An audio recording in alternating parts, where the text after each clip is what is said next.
ಇನ್ನು ಬೆಂಗಳೂರಿನ ಕೇಂದ್ರ ಲೋಕಸಭಾ ಕ್ಷೇತ್ರದ ಎಂಪಿ ಹಾಗೂ ಅಭ್ಯರ್ಥಿಯಾಗಿರುವ ಪಿಸಿ ಮೋಹನ್ ಇವತ್ತು ಬೆಳಬೆಳಗ್ಗೆಯೇ ಶಾಂತಿನಗರ ವಿಧಾನಸಭಾ ಕ್ಷೇತ್ರದ ದೊಮ್ಮಲೂರಿನಲ್ಲಿ ಡೋರ್ ಟು ಡೋರ್ ಕ್ಯಾಂಪೇನ್ ಅನ್ನು ಮಾಡಿದ್ದಾರೆ.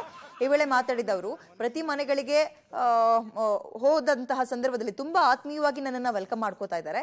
ಎಲ್ಲೇ ಹೋದ್ರೂ ಮೋದಿ ಹಾಗೂ ಅವರ ಕಾರ್ಯಕ್ರಮಗಳ ಗುಣಗಾನ ಮಾಡ್ತಾ ಇದ್ದಾರೆ. ಈ ಸಲ ಮೋದಿ ಮತ್ತೆ ಪ್ರಧಾನಿ ಆಗಬೇಕು, ಆದ್ರಿಂದ ನಾವೆಲ್ಲ ಬಿಜೆಪಿಗೆ ವೋಟ್ ಹಾಕ್ತೀವಿ ಅಂತ ಭರವಸೆ ಕೊಟ್ಟಿದ್ದಾರೆ. ಕಾರ್ಯಕರ್ತರ ಹುಮ್ಮಸ್ಸು ನೋಡ್ತಾ ಇದ್ರೆ ಎಷ್ಟೇ ಬಿಸಿಲಿದ್ರು ಕ್ಯಾಂಪೇನ್ ಇನ್ನೂ ಹೆಚ್ಚು ಮಾಡೋಣ ಅನ್ಸುತ್ತೆ. ಕಳೆದ ಬಾರಿಗಿಂತ ಈ ಸಲ ಅತಿ ಹೆಚ್ಚು ಮತಗಳಿಂದ ಗೆಲುವು ಸಾಧಿಸುವ ವಿಶ್ವಾಸ ಇದೆ ಅಂತ ಪಿಸಿ ಮೋಹನ್ ಅವರು ಮಾತಾಡಿದ್ದಾರೆ.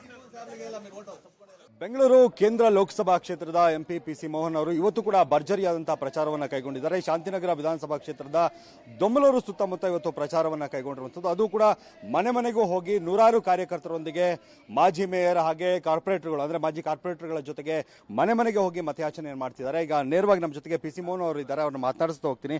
ಸರ್, ಶಾಂತಿನಗರ ವಿಧಾನಸಭಾ ಕ್ಷೇತ್ರ ನಿನ್ನೆ ಕೂಡ ಶಿವಾಜಿನಗರದಲ್ಲಿದ್ರೆ ಅದು ಕೂಡ ಕಾಂಗ್ರೆಸ್ MLA ಇದ್ದಂಥ ಕ್ಷೇತ್ರ, ಇಲ್ಲೂ ಕೂಡ ಕಾಂಗ್ರೆಸ್ MLA ಇರುವಂಥ ಕ್ಷೇತ್ರ.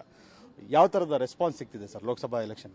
ಬೆಳಿಗ್ಗೆ ನಾವು 6:30 ಈ ನಮ್ಮ ಶಾಂತಿನಗರ ವಿಧಾನಸಭಾ ಕ್ಷೇತ್ರದ ದೊಮ್ಮಲೂರು ವಾರ್ಡಲ್ಲಿ ನಾವು ನಮ್ಮ ಲೀಡರ್ಗಳಾದಂತಹ ಮರಿಯಣ್ಣ ಅವರು, ಲಕ್ಷ್ಮೀನಾರಾಯಣ್ ಗುಂಡಣ್ಣ ಅವರು, ಸದಾ ಅವರು, ಗೌತಮ್ ಅವರು ಎಲ್ಲರೂ ಕೂಡ ನಾವು ನಮ್ಮ ಅನ್ಯ ಎಲ್ಲ ನಾಯಕರುಗಳು ಸೇರಿಕೊಂಡು ನಾವು ಇವತ್ತು ಡೋರ್ ಟು ಡೋರ್ ಮಾಡ್ತಾ ಇದ್ದೀವಿ.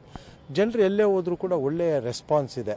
ಜನರು ಇವತ್ತು ನಾವು ಹೋದಾಗ ಕಾಂಗ್ರೆಸ್ಸಿನ ಗ್ಯಾರಂಟಿಗಳ ಬಗ್ಗೆ ಮಾತಾಡ್ತಾ ಇದ್ದಾರೆ. ಏನಂತ ಹೇಳಿದ್ರೆ ಇದು ಒಂದು ಸುಳ್ಳು ಭರವಸೆಯನ್ನು ಕೊಟ್ಟು ನಮ್ಮಲ್ಲಿ ಓಟ್ ತೊಗೊಂಡಿದ್ದಾರೆ, ನಾವು ಮೋಸ ಹೋದ್ವಿ, ಖಂಡಿತವಾಗಲೂ ಅವ್ರನ್ನ ಕ್ಷಮಿಸಲ್ಲ, ನಾವು ಯಾವುದೇ ಕಾರಣಕ್ಕೂ ಮುಂದಕ್ಕೆ ಓಟ್ ಹಾಕಲ್ಲ.